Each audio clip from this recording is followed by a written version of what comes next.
축복합니다. 네, 감사합니다. 새롭게 보는 얼굴도 계시고 또 보셨던 얼굴 중에 또 안 보이시는 분도 계시고 병원 예배가 저한테는 참 감사한 예배인데 늘 이제 이렇게 익숙해질만 하면 퇴원하시고 또 새로운 얼굴 또 뵙게 해주셔서 그런데 사실 제일 그 목회를 하면서 중요한 것은 우리가 그 사람과의 관계거든요. 오래 있다 보면 사람이 눈에 밟히고 사람이 밟히다 보면 말씀보다는 사람이 더 가까워져요. 하나님께서는 그런 거를 저한테 이렇게 구분하게 해주셔서 오직 말씀만 전하게 해주신 것이라고 믿어서 제가 그 은혜를 붙들고 가지만 인간적으로는 많이 서운해요. 계시던 분들이 또 가시고 또 그럴 때마다 참 마음이 짠하고 제 안에 그런 것이 있습니다. 하지만 말씀 맡은 자 언제 우리가 다 주님의 나라에서 뵐 줄 믿습니다. 아멘. 오늘 이 15장의 말씀은 세 가지의 비유로 돼 있다고 했는데 혹시 저기 예배 끝나고 하시면 안 되나? 뭐 하십시오. 영원이니까. 자, 15장에는 세 가지의 비유가 있다고 했어요. 그런데 그 비유가 비유들이라고 나와 있지 않고 비유라는 단수로 적혀 있어요. 그것을 볼 때 그 비유는 한 가지의 메시지를 전하고 있다라는 것이죠. 그래서 우리가 지난주에는 두 가지 비유를 봤어요. 그리고 오늘 이제 한 가지 비유를 공부하게 될 겁니다. 오늘의 이야기는 우리가 너무나도 잘 아는 탕자의 비유라는 그런 말씀이에요. 이 비유는 사복음서 중에 마태, 마가, 누가, 요한복음 중에 오직 이 누가복음에만 기록되고 있습니다. 오늘의 말씀은 우리가 앞서 배웠던 말씀의 결론과도 같은 비유의 사건이에요. 이 15장의 비유 앞에 어떤 일이 있는지 제가 한번 다시 읽어드리겠습니다. 1절에 보면 모든 세리와 죄인들이 말씀을 들으러 가까이 나왔다라는 것입니다. 그런데 바리새인과 서기관들이 수군거려 이르되 이 사람이 죄인을 영접하고 음식을 같이 먹는다. 예수님이 그러면서 이렇게 비판을 한 거죠. 그때 예수님이 그들에게 비유로 말씀하시기 시작하십니다. 그렇다면 세리와 죄인은 이제 이 죄인을 대표하죠. 죄인을 대표하는데 바리새인과 서기관은 그럼 누구를 대표하는 것일까? 여기에 나오는 이제 7절에 보면 제가 좀 적었다가 좀 뺐는데 너무 예문이 많아서 제가 읽어드릴게요. 내가 너희에게 이르노니, 너희에게 이르노니라는 것은 바리새인과 서기관을 얘기하는 거죠. 왜 3절에 예수께서 그들에게 비유로 얘기했다 했거든요. 이와 같이 죄인 한 사람이 회개하면 하늘에서 회개할 것 없는 의인 99으로 인하여 말미암아 기뻐하는 것보다 더한다라는 거예요. 여러분 이 말 들었을 때 어떤 생각이 듭니까? 나 그럼 회개 완전하게 하면 하나님이 이제 더 이상 기뻐하지 않나? 막 회개해야만 기뻐하시네? 이런 생각 들잖아요. 하늘에 99마리는 안 기뻐하신가? 바리새인과 서기관을 회개할 것 없는 의인이라고 비유하고 있다는 것. 이것이 무슨 의인인가? 정말 그들이 의인이라는 것인가? 그렇다면 왜 하나님은 기뻐하지 않는가? 왜 오히려 주님은 그들을 좀 비판하고 계시는가? 바리새인과 서기관들은 하나님의 은혜를 배척한 자예요. 하나님의 은혜 아니야.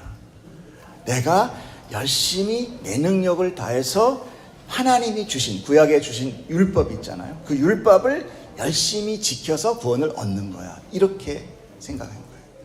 여러분 믿음에서 두 가지가 있습니다. 하나는 내가 열심히 뭔가를 해내서 얻어내는 것과 또 하나님이 거저 주심으로 받는 것. 그러면 이 율법으로 구원받는 게 맞는가? 예, 맞습니다. 하나님께서는 구약을 통해서 율법을 주셨어요. 그런데 그 구약을 통해서 우리가 알 수 있는 마지막 결론은 뭐냐? 율법 지키는 자 한 사람도 없더라. 한 사람도 없더라. 그러면 하나님의 나라는 이제 텅텅 빈 거죠. 아무도 없으니까. 율법을 뭐라고 얘기합니까? 율법은 99개 지키다가 하나만 못 지켜도 다 무효가 되는 것입니다. 어떤 사람이 죽기 전까지 막 다 지켰는데 죽을 때 갑자기 내 돈 뜯어간 놈이 나타났어. 순간 확 올라왔어. 화가 나서 저놈이 왔구나. 순간 그 모든 평생 지켰던 율법이 어떻게 돼? 다 없어져 버려요. 왜? 미워함은 살인함이라. 사람은 다 살인으로 죽어요. 이걸 어떻게 지킵니까? 어떤 인성이 과연 이걸 지켜낼 수 있어요?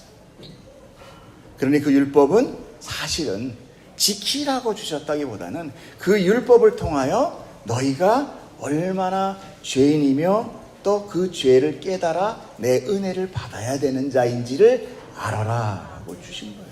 그것이 바로 로마서 3장 20절에 나옵니다. 읽어보세요. 시작. 그러므로 율법의 행위로 그의 앞에 의롭다 하심을 얻을 육체가 없나니 율법으로는 죄를 깨닫는 거예요. 율법으로는 죄를 깨닫는 거예요. 그리고 나서 5장 13절에 뭐라고 해요? 죄가 율법이 있기 전에도 세상에 있었으나 율법이 없을 때에는 죄를 죄로 여기지 않았다. 여러분, 법이 없으면 내가 죄인인지 아니 무죄인지 유죄인지가 그 가릴 수 있는 그 기준이 없잖아요. 그렇죠? 하나님은 그 기준을 주는 거예요. 사람들이 뭐라 합니까? 처음에 우리가 하나님께서 아담에게 뭐라고 얘기하죠? 저기 있는 저 선악과 따먹지 마라.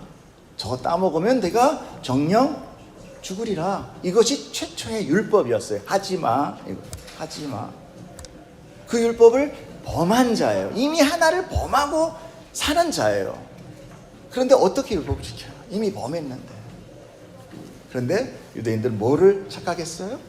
율법주의자죠. 뭐 유대인 전체는 아닙니다. 율법주의자들은 내가 율법을 다 지켜내겠다.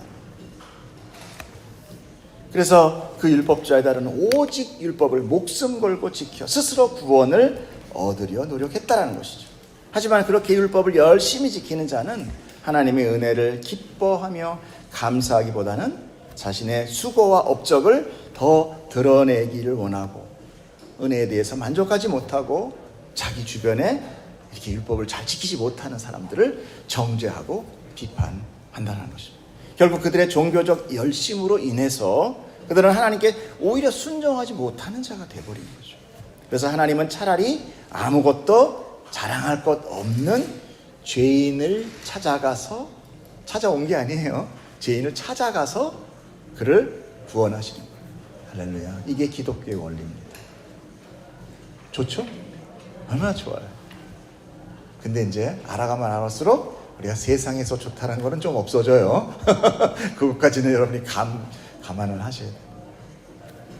그렇기 때문에 그들에게는 뭐가 나오겠어요? 아까 율법주의자한테는 불만이 나왔다고 하면 예수는 왜 저렇게 죄인들하고 밥 먹어? 이 불만이 나왔다면 이 죄인들은 어떻게 했습니까? 오직 감사밖에 나올 게 없는 거죠. 자, 아까도 말씀드렸다시피 이 비유는 그들에게 비유로 마셨다. 그들은 서기관과 바리새인, 즉 율법을 지킨다는 자들입니다. 첫째 비유는 율법을 지킨다는 자는 아홉 명이었고 그거보다 차라리 죄인이라고 여기는 한 명의 회개를 하나님은 더 기뻐하신다라는 것이죠. 자, 둘째 비유는 뭐였습니까? 10개의 드라크마 중에 하나 잃어버림을 찾은 거예요. 기뻐함으로 비유가 되는 그 찾음은 저 타락한 자, 버림받은 자, 그리고 잃어버린 자, 그들이 하나님 앞에 돌아오는 것을 인하여 하나님이 기뻐하셨다라는 것입니다. 자, 그러면 그 잃어버린 자는 과연 누구신가? 정말 우리가 잃어버린 것인가? 맞습니다. 우리가 죄인으로서 하나님께서 우리로 하여금 잃어버린 자를 회개하게 하는 건 맞습니다. 그러나 우리의 회개가 과연 어떻습니까? 여러분, 우리의 회개가 아침에 주여 내가 이거 안 할게요 하고 한 그 회개가 내가 주님만 바라보겠습니다 한 그 회개가 정말 저녁에까지 유효합니까? 아마 돌아서면서 수시로 변경되는 우리의 어떤 그 완전치 못한 회개. 그렇기 때문에 이 완전한 회개, 그 하나가 되기 위해서 누가 오셨습니까? 바로 예수 그리스도가 우리의 죄, 즉 죄인의 대표가 되어서 죽으신 거죠. 그리고 그 하나가 채워짐으로 그 나머지 100이 완성되는 것, 또 그 열이라는 드라크마가 완성되는 것으로 비유해서 말씀해 주신 것입니다. 자, 이 관점을 여러분들이 잘 가지시고 오늘 우리 마지막 비유를 공부하려고 합니다. 자, 11절, 12절을 읽어주세요. 시작.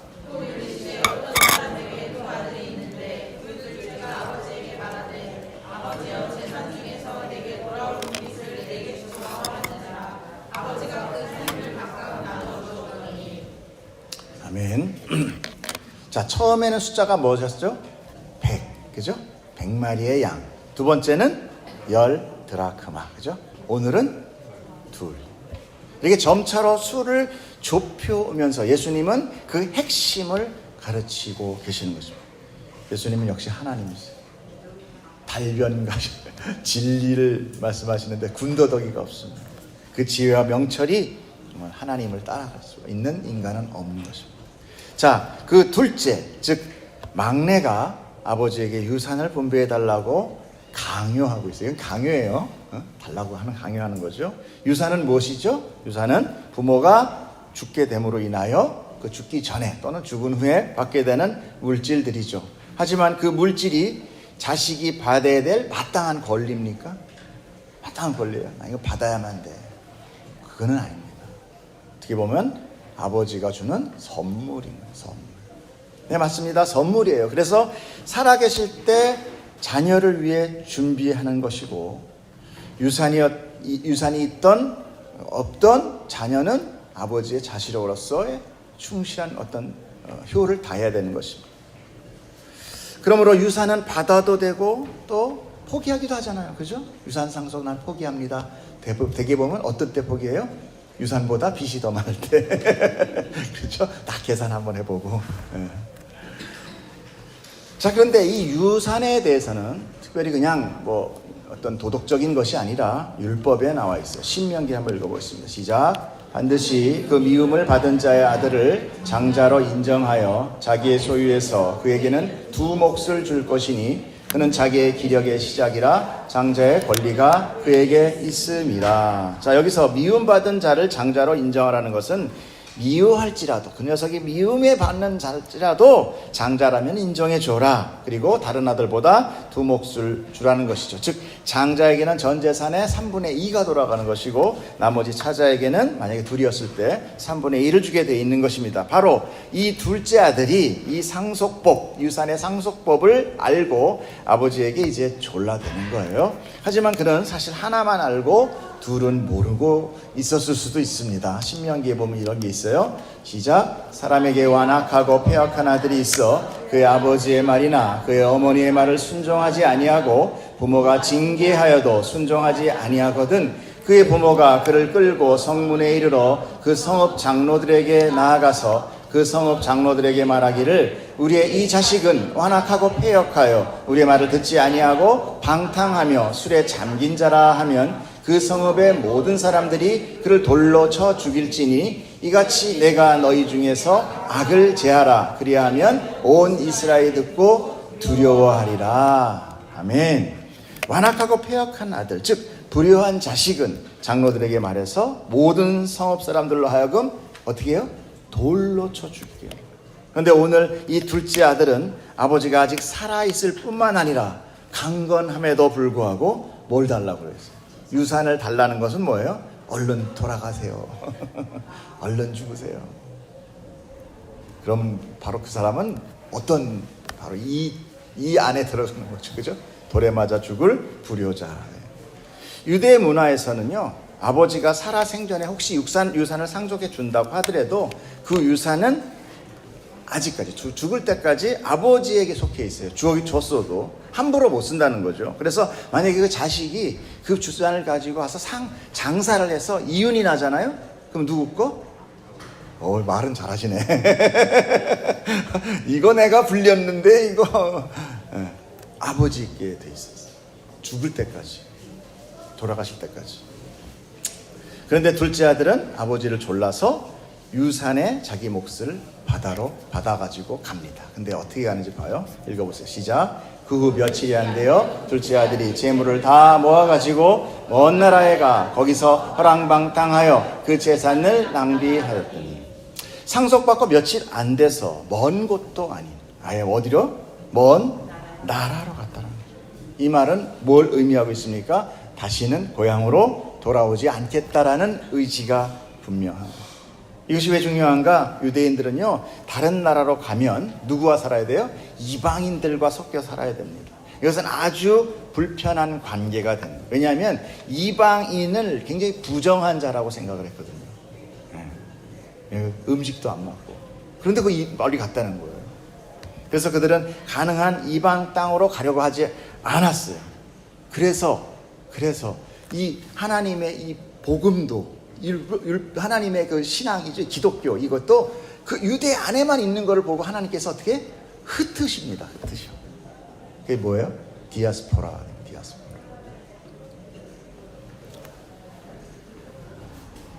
그래서 하나님께서 전쟁이나 재난 등으로 어쩔 수 없이 그들이 이제 흩어진 거죠. 이렇게 흩어진 디아스포라 된 유대인들을 찾아가서 전도한 것이 누구냐?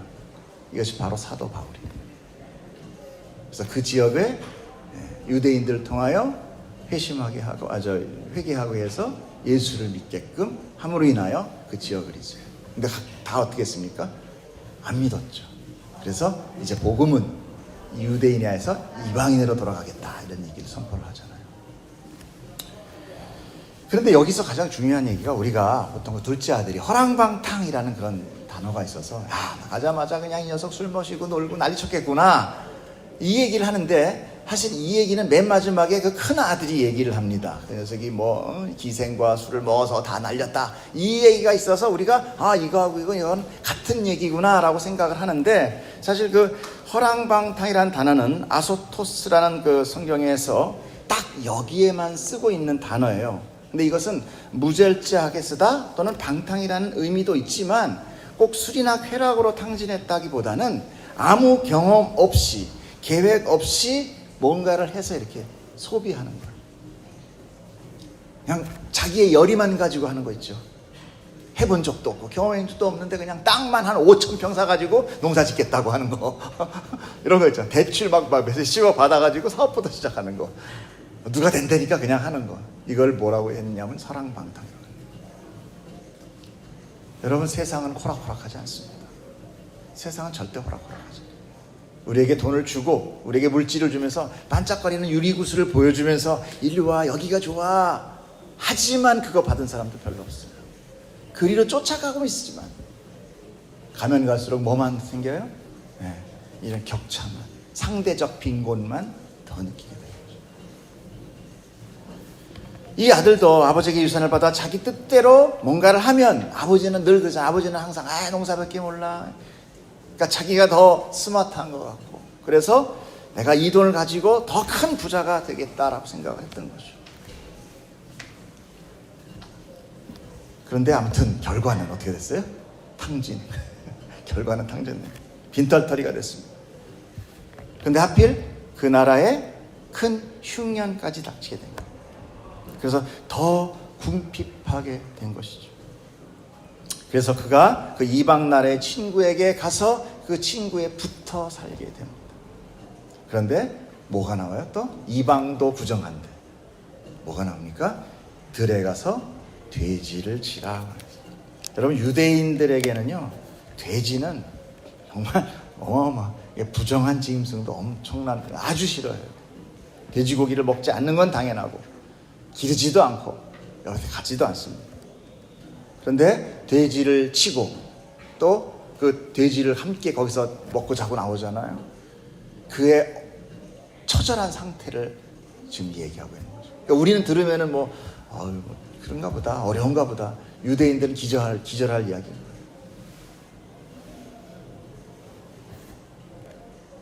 그런데 이 아들이 그 처절한 삶 속에서 돼지를 치며 또 그 돼지가 먹는 주엽 열매를 너무도 굶주린 까닭에 먹으려 했지만 어떻게 돼요?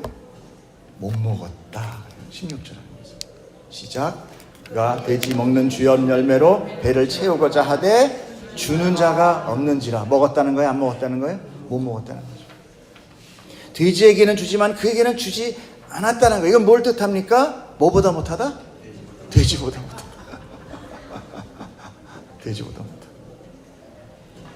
이 말은 우리나라로 적용하면 뭐예요? 개만도 못하는. 우리 개를 비유하잖아요. 개 싫어하잖아요. 그런데 그때 그 둘째 아들이 누구를 생각합니까? 17절 보세요. 시작. 이에 스스로 돌이켜 이르되 내 아버지에게는 양식이 풍족한 품꾼이 얼마나 많은가. 나는 여기서 주려 죽는다. 여러분, 사람은요 바닥까지 내려가지 않으면 절대 하나님 아버지, 그 하늘 본향, 그 자기의 그 창조의 그 주인을 절대 알아보지 못해요. 여러분, 가끔 생각하잖아요. 저도 마찬가지지만 예수 믿고 누가 잘 된다고 그래요, 이 세상에서? 그 착각이에요. 세상에서 잘 되면 세상신을 믿는 게 맞잖아요. 세상의 반대의 주인인 하나님을 믿는다고 하면서 우린 갑자기 이 세상 잘 살겠다. 하나님이 여기서 빼내겠다는데 여기서 자꾸 아방궁을 짓겠대. 여기 이렇게 다 털릴 때, 그때 비로소 아버지를 생각합니다. 그러므로 이 둘째 아들이 비유긴 하지만 이 둘째 아들이 사업에 망하고 거기다 또 기근까지 들여서 그 지역이 아주 궁핍하게 돼서 또 돼지를 치게 되고 돼지를 치는 그 주염 열매까지 못 먹게 되는 정말 되지만도 못한 그런 삶으로 내려간 것은 누구의 은혜다? 누구의 은혜다? 인정하고 싶지 않지만 하나님의 은혜다. 왜? 그때 아버지의 집을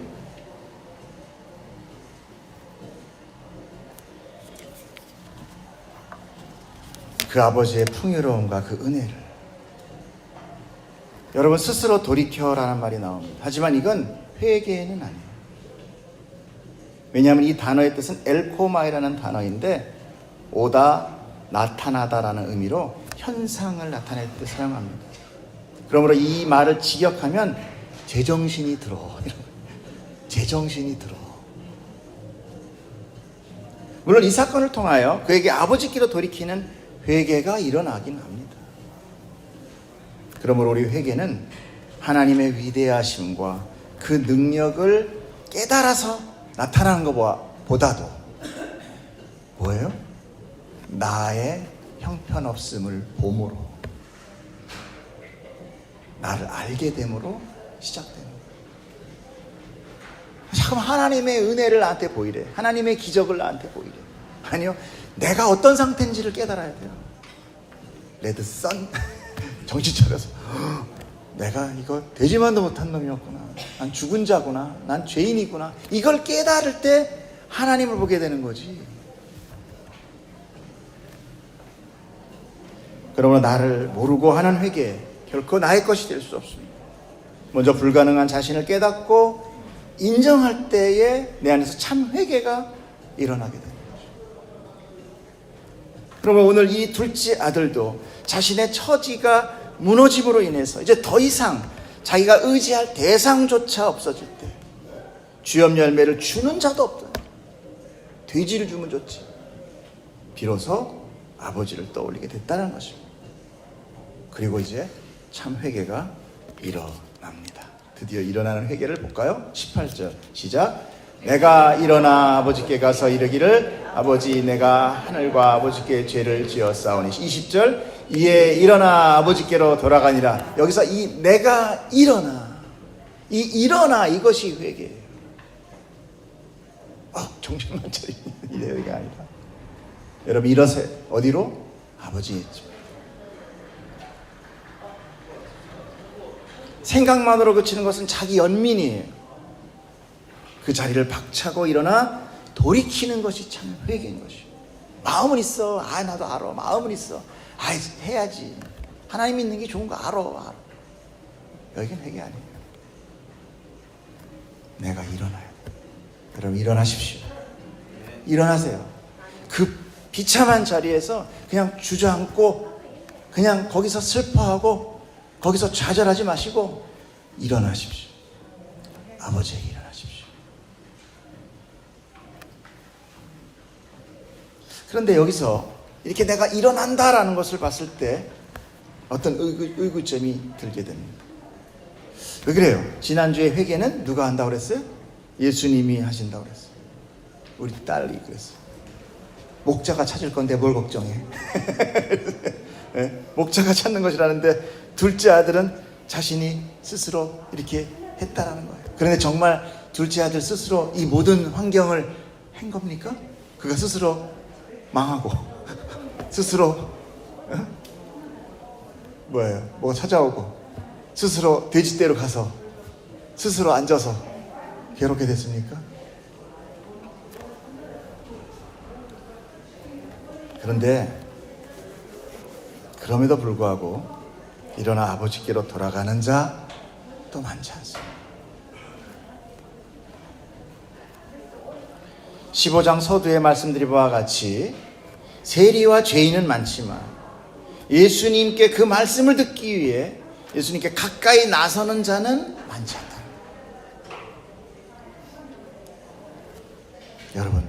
여러분은 예수님께 일어나 말씀 듣기에 오늘 오신 여러분들 축복합니다. 그게 중요해요. 내가 아무리 저기 누워서 그래 나 다 알아. 예수는 이 세상을 구원했고 나는 뭐 어쩌고 그 생각만 하면 되지 않습니다. 자, 이제 장면은 아버지와 아들의 재회로 바뀌게 됩니다. 20절부터 읽어보겠습니다. 시작. 아직도 거리가 먼데 아버지가 그를 보고 측은히 여겨 달려가 목을 안고 입을 맞추니 아들이 이르되 아버지 내가 하늘과 아버지께 죄를 지었사오니 지금부터는 아버지의 아들이라 일컬음을 감당하지 못하겠나이다 하나 아버지는 종들에게 이르되 제일 좋은 옷을 내어다가 입히고 손에 가락지를 끼우고 발에 신을 신기라. 여러분 이 20절 초에 뭐라고 나옵니까? 아직도 거리가 먼데. 저도 어려운 시절을 좀 겪었는데 그때 저는 사실 이 문구 중에 이 앞에 이 아직도 거리가 먼데라는 이 말씀이 저에서 확 올라오더라고요. 뜨거운 뭐가 확 올라. 사실 저희 아버지는 비판하는 게 아니라 좀 이렇게 뭐랄까 무서운 아버지예요. 그래서 하나님 아버지 사랑의 아버지 그러면 솔직히 감정이 안 와. 그런 거 알죠? 무슨 얘기인지 알지? 엄한 아버지 그리고 막 고집도 세고 그러니까. 근데 이때 제가 그 하나님 아버지에 대한 그게 물론 저의 경험적인 어떤 것이 바탕이 돼 있었겠지만 여러분 생각 한번 해보십시오. 자, 오늘도 동구박 언덕 위에 마을로 들어오는 길을 쓰셔가지고 매일마다 서서 기다리는 아버지. 아들은 보이지도 않아요. 서서 기다리는. 그것은 어떤 겁니까? 손을 부르르 떨면서 저 새끼 들어오기만 들어와봐라. 내 돈을 다 써먹었지. 회초리를 떨면서. 그걸까요? 그런 분노가 아니라 아버지의 한량없는 무조건적인 사랑입니다. 여러분 아버지의 그 사랑이 여러분 경험되기를 좀 축복합니다. 그 가슴 안에 왔을 때 여러분 성도가 왜 옵니까? 왜 울어? 내 서름에 옵니까? 사업 안 돼서 옵니까? 아버지의 사랑에 감복하기를 축복합니다. 아버지는 그 아들이 재산을 분배받고 나가면서부터 오늘까지 계속 하루도 빠짐없이 그 동구박 언덕에 서서 기다리시고 그 처절한 아버지의 마음, 외로운 아버지의 마음. 아버지는 그 아들이 다시 돌아올 것을 굳게 믿고 있었다는 것입니다. 그런데 또 한 가지가 있습니다. 이게 더 처절해요. 왜냐하면 그 떠나간 아들이 어떤 자식이에요? 불효자식이라는 거예요. 불효자식. 그리고 그 소문이 동네에 이미 알까요? 모를까요? 알아요. 유대인들은 아까 어떻다고 그랬어요? 율법을 목숨과 같이 지키는 자들. 그래서 만약에 그 아들이 돌아올 텐데 그 아들이 마을 어귀를 딱 들어오는 순간 마을 사람한테 들키면 어떻게 돼요? 돌로 맞아 죽는 거예요.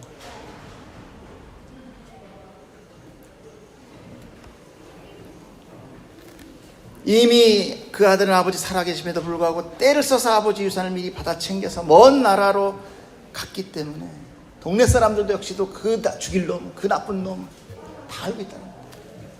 눈에 띄기만 하면 그 아들은 죽을 목숨. 그러니까 이 아들은 죽으러 간 거예요. 죽으러. 사실 어떻게 보면. 그래서 그 아버지가 어떻게 해요?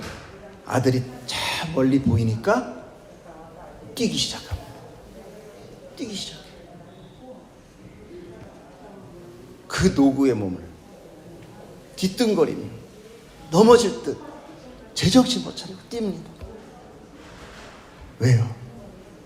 아들 살리려고.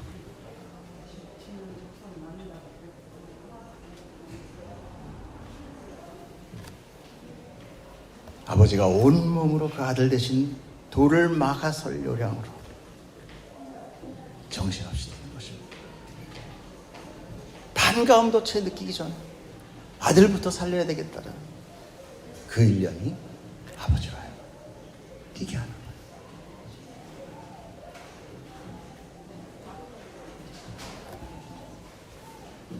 그리고 하락 끌어안고 입을 맞추고 이제 종들을 불러서 가장 좋은 옷을 입히고 손에 반지를 끼우고 발에 신을 신깁니다.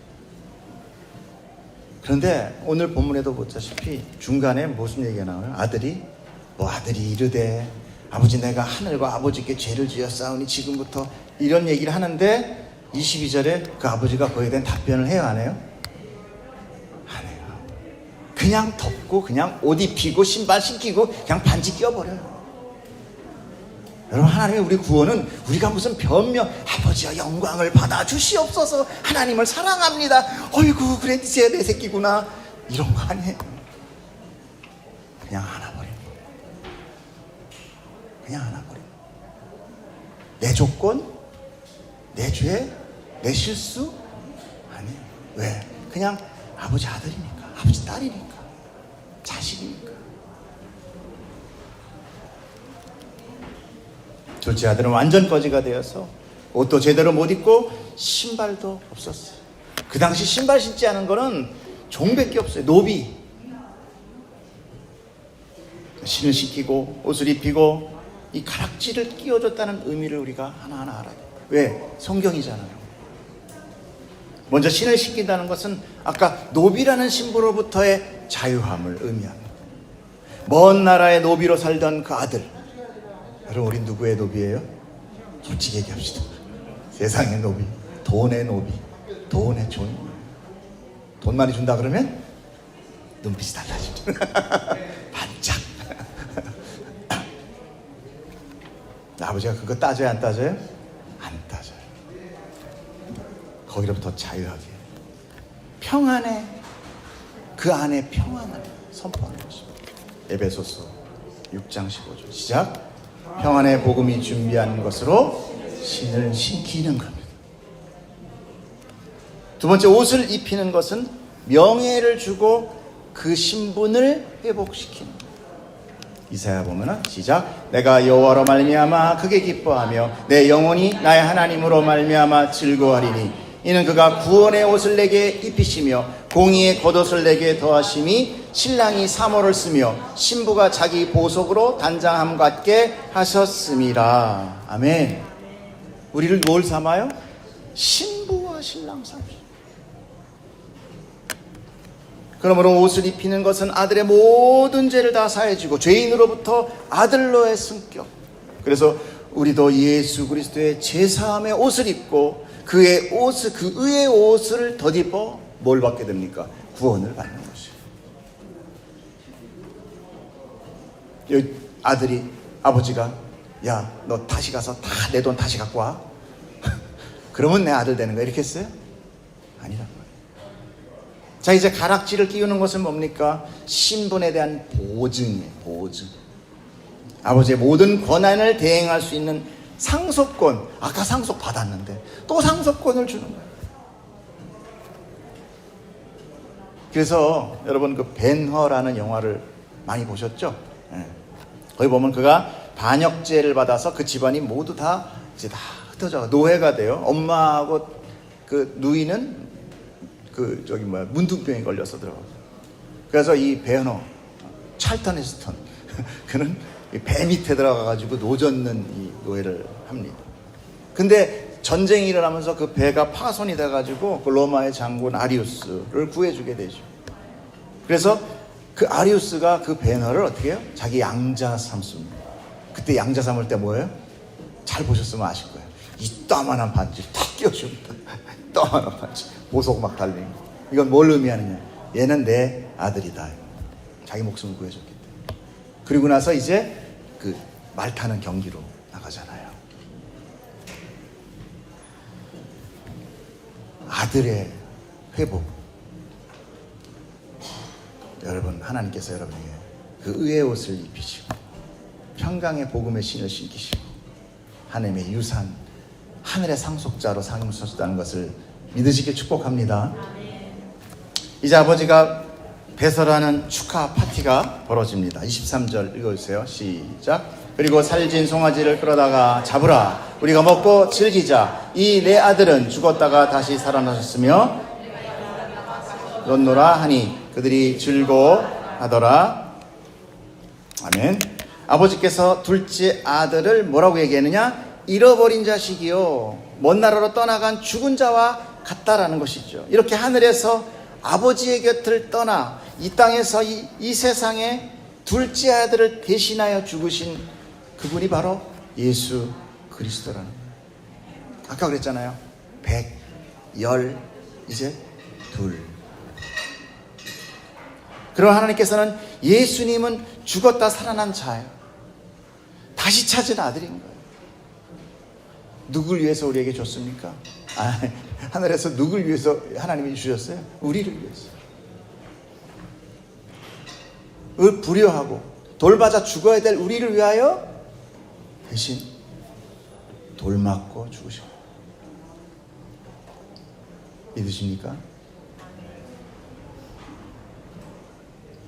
예수님 혼자 그냥 돌 맞고 죽으시고, 나는 그거 아무 상관없고 그냥 먼 발치에 있으면 신앙은 늘 예수님 따로 나 따로예요.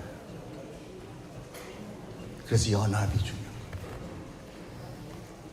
그런데 첫째 아들이 등장하게 돼요. 25절 읽어서 시작. 맏아들은 밭에 있다가 돌아와 집에 가까이 왔을 때에 풍악과 춤추는 소리를 듣고 한 종을 불러 이 무슨 일인가 물은데 대답하되 당신의 동생이 돌아왔음에 당신의 아버지가 건강한 그를 다시 맞아들이게 되므로 인하여 살찐 송아지를 잡았나이다 하니 그가 노하여 들어가고자 하지 아니하거늘 아버지가 나와서 권한대 아버지께 대답하여 이르되 내가 여러 해 아버지를 섬겨 명을 어김이 없거늘 내게는 염소 새끼라도 주어 나와 내 벗으로 즐기게 하신 일이 없더니 아버지의 살림을 창녀들과 함께 삼켜버린 이 아들이 돌아오매 이를 위하여 살찐 송아지를 잡으셨나이다. 아버지가 이르되 예 너는 항상 나와 함께 있으니 내 것이 다 내 것이로되 이 내 동생은 죽었다가 살아났으며 내가 잃었다가 얻었기로 우리가 즐거워하고 기뻐하는 것이 마땅하다 하니라. 아멘. 여러분, 이 집에 불효자가 둘이 있었어요. 하나는 바깥에 불효자, 하나는 안에 불효자. 제가 뭐라고 했습니까? 열심히 일해서 받는 임금은 늘 뭐라고 그래요? 늘 쥐꼬리다. 이 큰아들은 아버지 집에 남아있었지만 아버지의 재산을 몽땅 다 먹고 싶어 했던 거예요. 다 먹고 싶어요. 그래서 어떻게 해요? 이를 갈고 꾹꾹 참으면서 열심히 순종하는 것 같이 사는 거죠. 그런데 이제 다 아들 둘째 다 나갔으니 이거 다 내 거다라고 생각하고 살았는데 둘째가 돌아왔네. 그런데 또 반지까지 끼웠대. 상속이 또 이루어진대. 미치는 거죠. 미치는 거죠. 자기의 수고와 노력으로 인해서 뭐가 나와요? 감사가 나오는 게 아니라 분노가 나와요. 여러분, 그래서 하나님이 우리에게 구원을 왜 은혜로 주느냐, 왜 공짜로 주느냐, 왜 예수 그리스도의 그 희생을 우리에게 거저 주시느냐? 순종하게 하기 위해서요. 근데 바로 이 첫째 아들이 누굽니까? 바로 바리새인과 서기관이죠. 그러니까 이 바리새인과 서기관은 무엇을 대변해요? 율법. 아까 그랬죠. 율법은 뭐를 정죄한다? 죄를 정죄한다. 그러니까 율법을 지키는 이 큰아들은 둘째를 정죄하는 거예요. 둘째는 죄는 실컷 졌는데 은혜는 혼자 다 받고 있다. 여러분 누가 되시겠습니까? 그렇다고 여러분 탕진한 죄 듣지 않을까?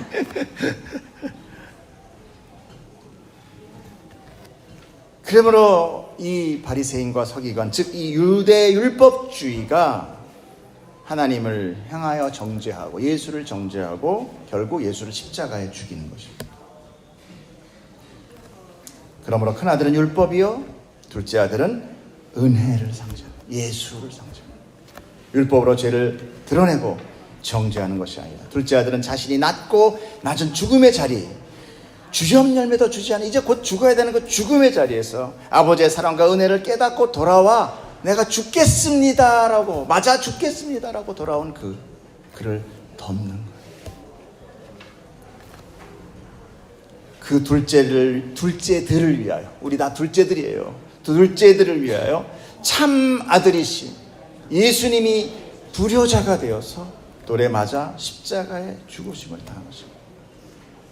왜 불효자가 되었습니까? 모든 사람의 죄를 다 전가받아 자신이 죄인이 되어야 됐기 때문에 자신이 둘째 대표, 그 하나가 된 것입니다. 오늘 그 하나는 바로 둘째를 대신하여 죽고 그 모든 둘째들로 하여금 아버지의 은혜와 사랑을 받게 하신 예수 그리스도인 것입니다. 그런데 율법이 그 예수를 어떻게 해요? 정죄하고 있는 거예요. 똑같은 그림이 나타나죠 지금. 예. 여러분 오늘날까지 우리는 우리 마음대로 허랑방탕하게 살았습니다. 제가 허랑방탕은 뭐라고 했다? 기생과 술 먹는 게 아니라 내 뜻대로 살았다라는, 내 뜻대로. 언제 하나님한테 허락받고 했습니까? 아니요. 그런데 이제 와서 뭐 잘못되면 어떻게 해? 그때부터 하나님한테 손가락질하겠죠. 왜 나를 이렇게 안 도와줘?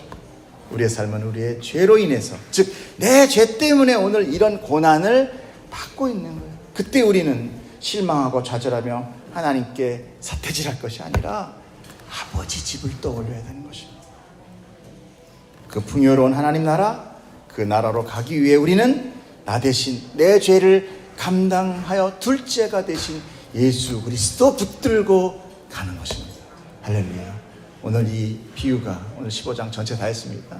이 비유가 여러분 안에서 참 복음이 되시고 참 구원이 되시며 참 기쁨과 감사가 되기를 축복합니다. 아멘. 기도하겠습니다. 사랑의 하나님 아버지 감사합니다. 오늘도 아버지 주님께서 진리를 통하여 그 하늘의 비유를 통하여 보물을 보게 하시니 감사합니다. 우리가 세상을 보면서 좌절하지 않게 하시고 또 나를 보면서 상대를 보면서 비판하지 않게 하시고 오로지 나의 상태, 나를 깨닫고 스스로 돌이켜 일어나 아버지 집께로 돌아가는 그 탕자, 그 죽음으로 향하는 그 길, 그러나 그것이 생명의 길이 되는 것을 따라 주님 앞에 감사하며 기뻐하는 저희 되게 하여 주시옵소서. 감사하며 예수님 이름으로 기도드렸사옵나이다. 아멘.